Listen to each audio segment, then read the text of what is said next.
Então, a minha palestra é sobre o papel dos tribunais de contas na efetividade dos estudos técnicos preliminares.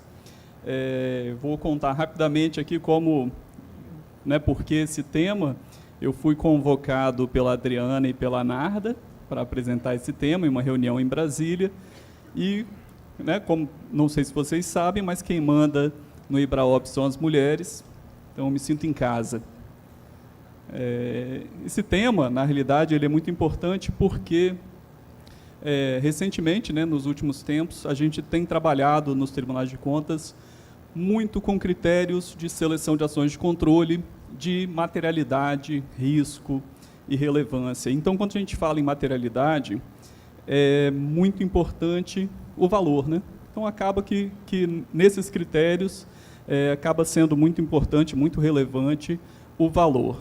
Isso significa que a gente seleciona as nossas ações de controle, aquelas obras mais relevantes, aquelas obras mais caras, e a gente viu isso até traduzido aqui nas palestras. Quando a gente fala aqui no planejamento da infraestrutura, a maioria dos palestrantes trouxe casos aqui de grandes obras, planejamento de infraestrutura como a grande infraestrutura, infraestrutura do país.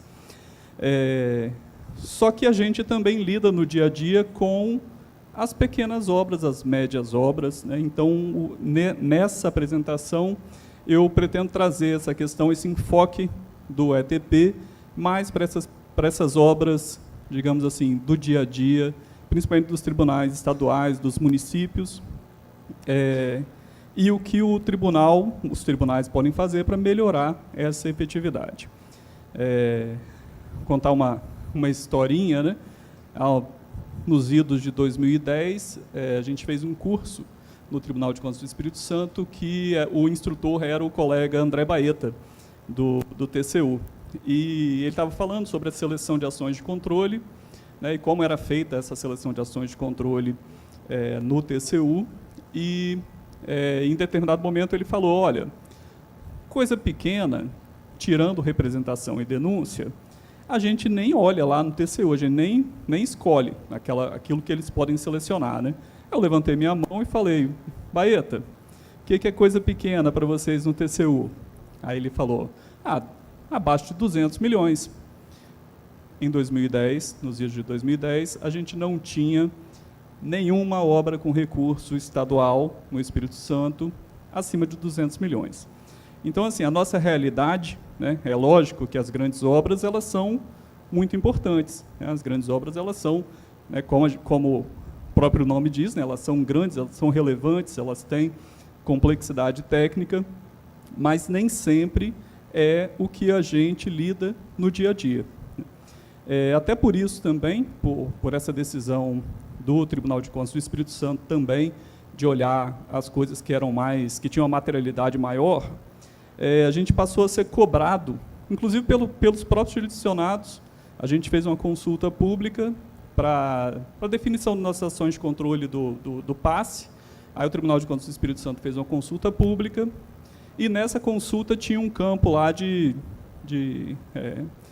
texto livre, que as pessoas poderiam opinar. E uma pessoa opinou falando, olha, a gente está sentindo falta da fiscalização aqui no município. Um técnico, porque sabe que essa presença do tribunal, ela melhora a qualidade das licitações. Como a gente estava muito focado nas maiores obras, acabou ficando relegada essa questão das pequenas e médias obras. Foi por conta disso que a gente passou a fazer um acompanhamento de licitações, onde a gente coloca vários critérios assim, de valor, de acordo com o porte do município, e nesse acompanhamento de licitações, o objetivo é ter uma capilaridade.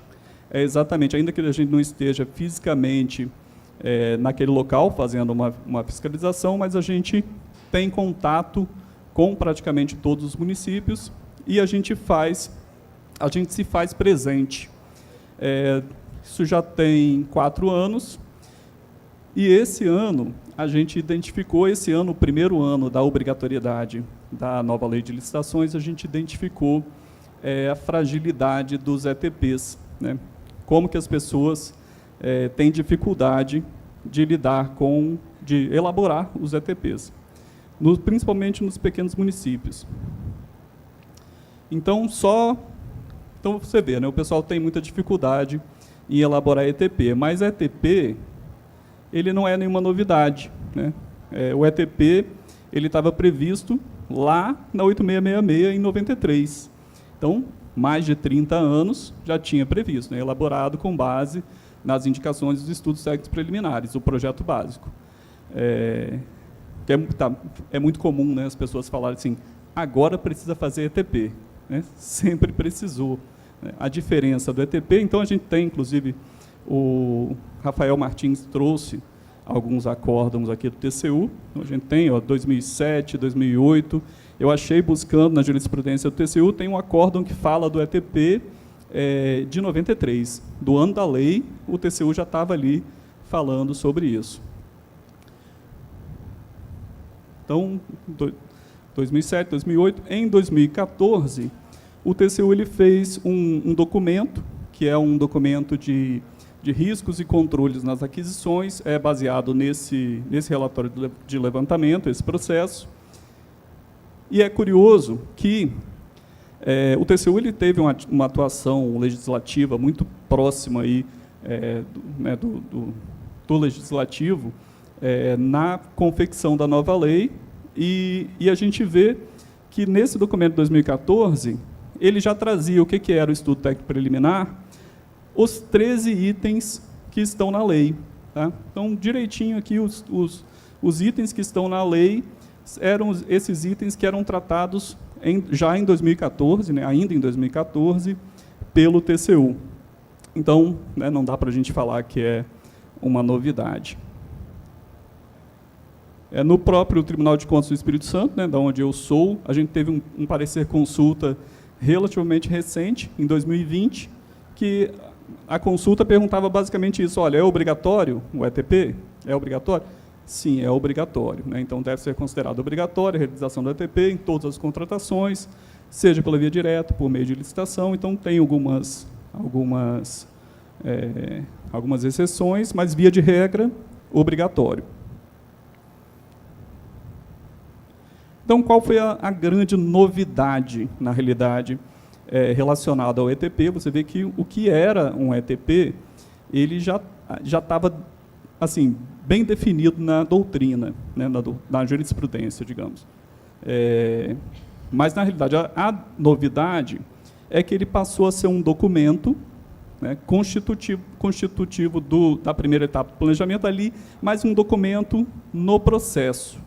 É uma coisa que ficou positivada ali, falou, olha, isso aqui tem que estar no processo. Não significa que as pessoas não fizessem um ETP, mas era uma coisa, digamos, difusa, né? Era um processo difuso. Começava lá na secretaria requisitante, depois passava para obras, mas era uma coisa difusa. E agora, a novidade é que esse documento ele tem que estar ali no processo. Então, o auditor, quando ele vai lá fazer a fiscalização, uma parte do processo é o ETP, né? Então, na realidade, são vários documentos. A gente tem visto um ETP como um relatório, né? Um relatório ETP, né? Quando, na realidade, ele é uma série de documentos ali, né? que comprovam ou não a viabilidade de uma contratação.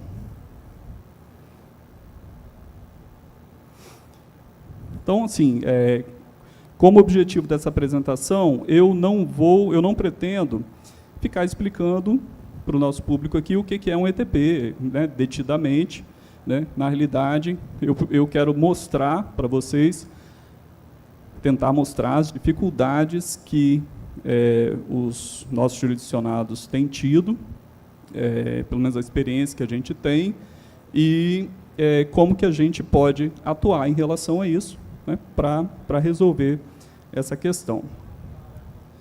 Então, são 13 itens, né? São 13 itens, eu trouxe uma imagem aqui, não vai dar para ver, deu um trabalho danado para fazer essa imagem aí, não dá para ler direito.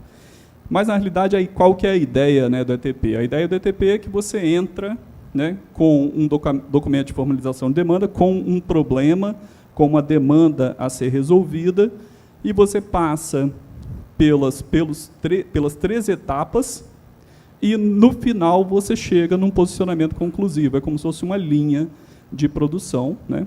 A única questão é que, em determinados momentos, você vai ter uma atuação de mais de uma equipe, né? Isso é uma coisa da multidisciplinariedade também, que está descrita na lei de licitações. É uma coisa, um dos pilares da lei, né?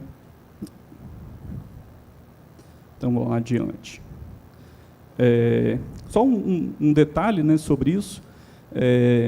Eu acho que o erro mais comum que a gente está tendo, já adianto, né, o erro mais comum, a dificuldade maior que as pessoas têm ao elaborar um ETP é exatamente a demanda, é definir a demanda. É muito comum, a gente tem visto isso, o ETP ele iniciar com o problema, né? Então, você tem, como sempre foi muito comum, tem uma construção de uma escola, né? Uma construção de uma escola, tem um problema, tem uma deficiência lá a ser resolvida, eles querem construir uma escola em um determinado distrito. Anderson já escutou eu contando, a gente dava um curso junto lá no Espírito Santo, eu e Anderson, então ele já escutou eu falando isso 80 vezes, ele está rindo ali. Então, é muito comum que chegasse, você inicia o processo lá, olha, construção de uma escola. Na realidade, qual que é o problema que você tem que resolver? Olha, tem uma necessidade de vagas para 20 crianças na localidade tal. Tudo bem, esse é o problema que você vai ter que resolver. É assim que você inicia a sua linha de produção do ETP. Você começou ali com esse problema. Agora, se vai ser uma escola, tá, que vai ser construída, se você vai colocar uma linha de transporte para pegar aquelas crianças e levar para um outro distrito, se você vai fazer uma ampliação de uma escola existente, se você vai comprar um prédio, ou se você vai subsidiar vagas, por exemplo, em uma escola particular, tá, que é uma solução, isso é o ETP que vai ter que definir. Tá? E isso eu já adianto, é o maior problema que a gente tem visto. As pessoas não sabem trabalhar a partir do problema, o problema a ser resolvido, para chegar na solução. Ele já começa com a solução, e aí o ETP ele passa a ser uma conta de chegada. A gente viu um caso de uma licitação que usava uma construção, um tipo de construção bem específico, era uma forma de PVC, né? E quando você viu o ETP ele já iniciava assim, esse ETP objetiva demonstrar a viabilidade da construção utilizando a tecnologia formas de PVC. Então, ele já iniciava ali se entregando, né, que era uma conta de chegada, né? Então, para você chegar nessa solução tão específica, né, você teria que ter um ETP robusto para você demonstrar, olha, a minha solução tem que ser forma de PVC. Então, a primeira coisa que a gente fez, quando a gente viu aquela solução que não era usual, era voltar lá no ETP e falar assim, tá, vamos ver como é que ele chegou nessa conclusão no ETP, né? E, na realidade, era uma conta de chegada. Então, só vou passar aqui rapidamente os pontos, tá? Os pontos né, como eu falei, a descrição da necessidade da contratação é um dos itens obrigatórios. Aí eu já adianto, né, o parágrafo 2º do artigo 18, ele fala que são obrigatórios os itens 1, 4, 6, 8 e 13. Só que todos os outros, quando não são elaborados, né, eles devem ser justificados. Então, pelo menos a minha experiência que eu estou vendo é que eles acabam fazendo tudo. Às vezes fica mais difícil você justificar por que você não fez, né, em uma obra, por exemplo, uma obra de engenharia, do que você simplesmente preencher esse item. Tá? Fazendo mal feito, a maioria a gente tem visto poucos casos assim, tem alguns, tá? Mas a gente tem visto poucos casos de ETPs assim, que partem do problema, né? Demonstram as alternativas, mas assim, ocorrem alguns bons casos, né? Então, aqui nesse primeiro, onde você identifica e caracteriza o problema a ser resolvido, né, que eu falei, justifica a contratação de uma solução com base no interesse público, isso é mais ou menos o que tá na lei. Tá? Segundo, o pessoal faz muita confusão também em relação aos requisitos da contratação, que ele traz os elementos, né, necessários para a contratação, definidos pelas áreas requisitante e técnica. Isso também é uma coisa que eu falei da multidisciplinariedade, né? Você, às vezes, tem uma contratação que é de saúde, e aí vai o ETP para o pessoal de obras fazer. Aí o pessoal de obras está lá, pensando no requisito da obra, olha, tem que ter a experiência em fazer concreto assim, assim, assado, quando, na realidade, os requisitos que você precisa conversar com a área requisitante, né? Na realidade, a área de saúde, para você saber, olha, o que precisa ter? Isso aqui é um posto de saúde? O que esse posto de saúde precisa ter, né, quando ele estiver pronto? Né? Então, esse tipo de requisito. Né? Questões alinhadas a padrões de qualidade, requisitos legais, critérios de sustentabilidade e, né, essa ressalva evitando especificações excessivas que possam, né, restringir a sua licitação. Aqui é a demonstração da previsão da contratação no PCA, no Plano de Contratações Anual. É curioso que lá, naquele documento do TCU, ele não falava do PCA, que o PCA é uma figura nova que surgiu aí na nova lei, mas falava de alinhamento com os planos estratégicos. Isso foi retirado, isso foi substituído pelo PCA. O PCA tem uma curiosidade que eu acho, né, em opinião minha, que no final da discussão legislativa ali, alguém fez um substituir, aí substituiu PCA por PCA quando elaborado. Então, onde aparece PCA, ele vem assim no texto da lei, PCA quando elaborado. Né? A gente já tem uma discussão assim, interna, até no IBRAOP, lá no Espírito Santo, sobre essa questão desse quando elaborado, na realidade, demandar uma justificativa. Né? A gente sabe que no direito administrativo tem muito pouco espaço para discricionariedade. Né? Então, não é uma coisa assim, quando elaborado, quer dizer que eu posso simplesmente escolher não fazer um PCA. Na realidade, você tem que justificar, né, por que você não faz, e é muito difícil justificar por que você não vai fazer um plano de contratações anuais das suas obras. Né? Então, eu sou um município, eu vou fazer as minhas contratações anuais. Como é que eu justifico que é impossível eu planejar as minhas obras, as obras que eu vou contratar? Tá? Então, isso aqui teve esse, digamos assim, prejuízo, né, porque ficou diferente do que o TCU previa ali, que falava sobre alinhamento com o planejamento, né, do órgão como um todo. Entrou o PCA e veio esse jabuti, que é esse quando elaborado, né, mas a gente até acha, assim, eu acredito que a jurisprudência vai caminhar nesse sentido de que o PCA ele vai ser obrigatório e quando a pessoa não fizer, ele vai ter que justificar, ou pelo menos vai ser obrigatória a justificativa para não fazer. Aqui a questão da estimativa das quantidades, também obrigatório, um dos itens obrigatórios.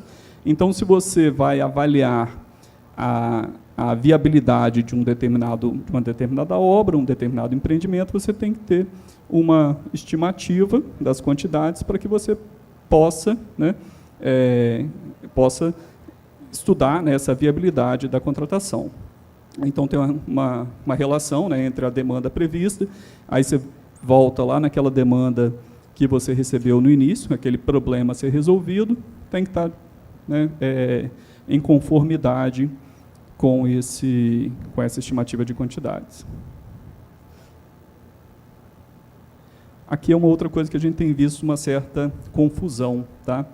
Levantamento de mercado, eu vi um item no ETP que falava assim, levantamento de mercado. Aí vinha escrito assim, não foi realizado o levantamento de mercado porque os preços foram retirados da tabela referencial tal. Então, assim, a pessoa confundiu o levantamento de mercado, na realidade, com uma cotação de mercado, né? E quando, na realidade, isso aqui é o levantamento para você identificar as soluções possíveis, né? Eu tenho um problema a ser resolvido, como eu falei, das diversas soluções para atender o problema de 20 crianças fora da escola. Então, é aqui que você vai identificar quais são essas soluções disponíveis no mercado. É aqui também que você vai justificar uma eventual necessidade de uma inovação, quando vem um diálogo competitivo, uma contratação integrada ou semi-integrada. Então, seria aqui nesse levantamento de mercado. Então, você vê que assim, o texto, muitas vezes o texto da lei, na realidade, ele não é autoexplicativo. Se fosse autoexplicativo, nossos colegas advogados eles não teriam emprego, né? Porque o texto da lei ele precisa sempre de uma interpretação. E aí eu vou falar mais adiante como que a gente vai ajudar nessa interpretação. Outro item obrigatório, estimativa do valor da contratação, como eu falei, né? No ETP, você está analisando a viabilidade dessa contratação. Então, para analisar a viabilidade, inclusive se tem dinheiro disponível, e entre as soluções, qual que é a com melhor custo-benefício, você precisa ter uma estimativa do valor da contratação. Aqui tem uma confusão na lei, porque fica parecendo que nesse momento é um orçamento detalhado. Se você lê a lei, tem fica essa impressão de que seria um orçamento, talvez até um pouco mais detalhado do que um anteprojeto. Isso é uma coisa também que vai ser enfrentada aí pela jurisprudência. Aqui mais um item, né, descrição da solução como um todo. Ele demonstra, né, todos os elementos necessários para atender a necessidade, né. Então, se você precisa, né, de outras coisas. As justificativas para parcelamento ou não da contratação, isso é obrigatório. A própria lei ela já estabelece que quando tem aquelas... quando tem... o parcelamento ele pode ser desvantajoso, né? Então, no caso, é muito comum, né? Olha, você tem, isso é obrigatório, você tem que fazer. Mas em uma edificação, é muito comum que você contrate a edificação como um todo, tá? Então, esse tipo de justificativa, ele é praticamente dado, né? Mas, para os outros casos, né, você tem que justificar. Isso também é obrigatório. O demonstrativo dos resultados pretendidos, isso também é muito relacionado com a demanda, né? Então, você sempre relaciona com aquela demanda que você recebeu. O que eu espero com essa contratação, né? Em relação àquela demanda que eu recebi, né? Questão de economicidade, né? Eficiência, melhor aproveitamento dos recursos. Então, você justifica esse investimento, né? Você está falando, olha, isso aqui vale a pena ser feito por isso. E as providências a serem adotadas pela administração, as medidas necessárias para viabilizar a execução, incluindo mudança de infraestrutura, né, pessoal. É muito comum você ver a obra entregue, e aí chega lá, um posto de saúde entregue, não tem equipamento, não tem pessoal, não tem rede de energia para levar até lá, não tem rede de esgoto. Então, você tem um prédio, o prédio ficou excelente, e é comum a gente ver, inclusive na mídia, acontecer esse tipo de coisa, e, na realidade, ele não tem as providências, não foram tomadas as providências para colocar ele em contratação, em execução ali, né?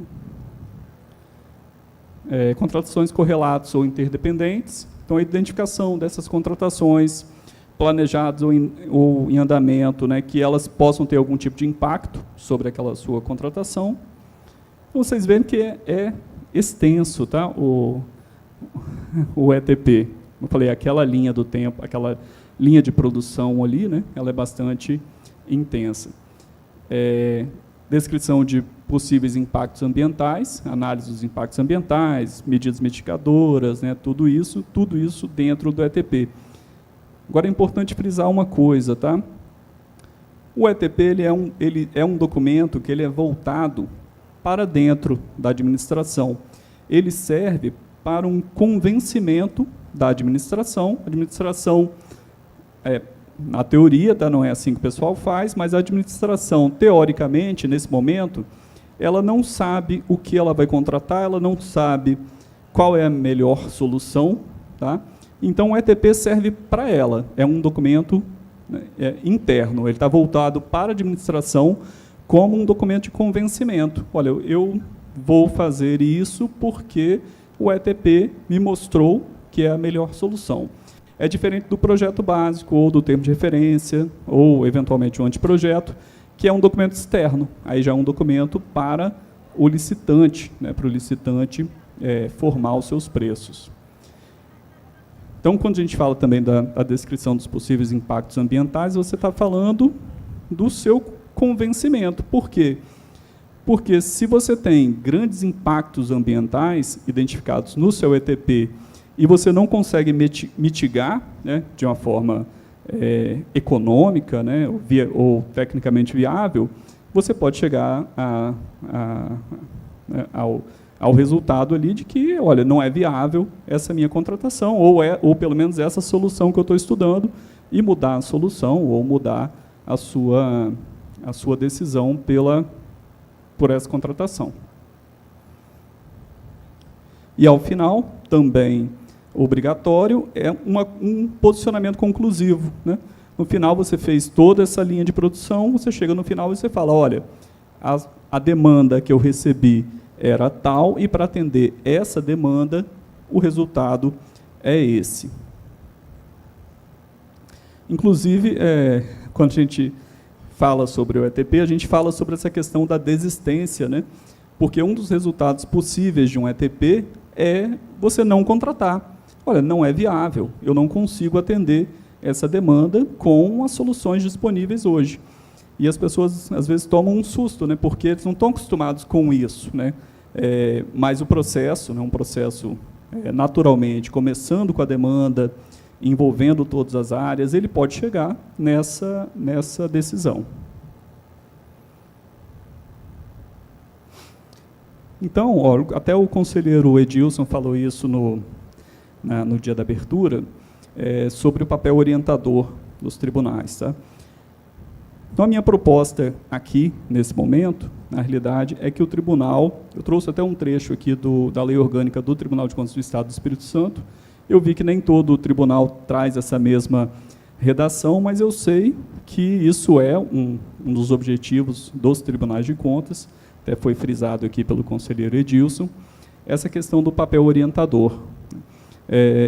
Eu e Anderson, a gente, como eu comentei, a gente estava ministrando um curso em um programa de formação do Tribunal de Contas, que a gente não acho que o nome não foi muito feliz, né, porque ele dá a impressão de que é para o controle externo, na realidade é para os nossos jurisdicionados, esse curso. E aí a gente, no tempo, e aí a gente ministra esses cursos, são assuntos escolhidos. Aí uma curiosidade que eu reparei foi o seguinte, ano passado a gente falou sobre a ETP, né, já pensando na nova lei. As pessoas não demonstravam ter muitas dúvidas em relação a isso, porque não tinha começado ainda, não era obrigatório, e as pessoas só passaram a se preocupar mesmo com a ETP quando eles tiveram que fazer. Então, a partir desse ano, até um outro colega que está dando essa disciplina, né, uma oficina prática de estudo técnico preliminar, e ele tem relatado muita dificuldade das pessoas, e é exatamente assim, uma oficina prática, né? Ele faz um curso, se eu não me engano, são 3 dias, e ensinando a fazer, olha, passo a passo, vamos sentar, vamos fazer aqui uma contratação hipotética, né? Deixa eu mostrar como que se faz do início ao fim aquela linha de produção. E ele tem relatado que as pessoas estão absolutamente confusas. E como eu falei, naquele acompanhamento de licitações que a gente está fazendo, esse ano a gente está recebendo os ETPs para analisar, e os ETPs têm uma qualidade muito ruim. Então, eu entendo que não seria producente a gente chegar nesse momento com uma visão punitivista. Falar, olha, a gente vai ver todo mundo que está fazendo ETP errado e vai multar e vai responsabilizar, porque, na realidade, é muita gente, né? É muita gente que está fazendo errado. Quando a gente fala, né, a gente falou muito aqui acabou meu tempo. A gente falou muito aqui das grandes contratações, né, análise de custo-benefício, análise socioambiental, mas a gente precisa olhar também para os pequenos ali, né, porque eles têm, de fato, muita dificuldade, e a maioria deles, pelo menos aqueles que procuram o Tribunal de Contas e querem fazer uma capacitação, eles são bem intencionados. Aqui, especificamente, sobre o papel do IBRAOP, vocês sabem que o IBRAOP ele produz conteúdo técnico, né? E, dentre eles, os procedimentos de auditoria. O procedimento a gente usa lá na nossa matriz de planejamento. Né? Quem usa, né? É uma facilidade muito grande, que a gente vai lá e já tem praticamente a matriz pronta, né? A gente tem um procedimento lá da análise da fase preliminar que ele está desatualizado. Ele é de 2015, mas ele, naquela época, eu acho que isso era uma questão que não era das mais importantes, porque a gente tinha problemas mais graves, né? Projeto mal feito, né? Então, esse procedimento era um pouco tímido, digamos assim. Mas ele está desatualizado e o IBRAOP já constituiu, inclusive, está constituindo um grupo para atualizar esses documentos. A gente tem em elaboração, que é um procedimento socioambiental, que é a diretriz para a auditoria da avaliação da viabilidade técnica, econômica, social e ambiental dos projetos de infraestrutura, mas eu entendo que é um procedimento voltado para empreendimentos maiores, digamos assim, né, e com esse foco, né, com esse foco aqui no socioambiental. E a gente tem planejado um procedimento que é um procedimento daqueles gerais, voltado especificamente para a análise do estudo técnico preliminar. Então, eu acho que é essa a contribuição, e esse está em rascunho, não tem grupo ainda, mas é um planejamento que aconteceu ali na diretoria executiva, e eu acho que é como o IBRAOP ele pode contribuir, né? Contribui para as auditorias, fornecendo esse conteúdo técnico para que os auditores possam usar, né, em suas fiscalizações. Então, era isso que eu tinha a dizer. Eu agradeço a todos e vou voltar para o meu papel de moderador agora. Obrigado. Só ler seu mini currículo.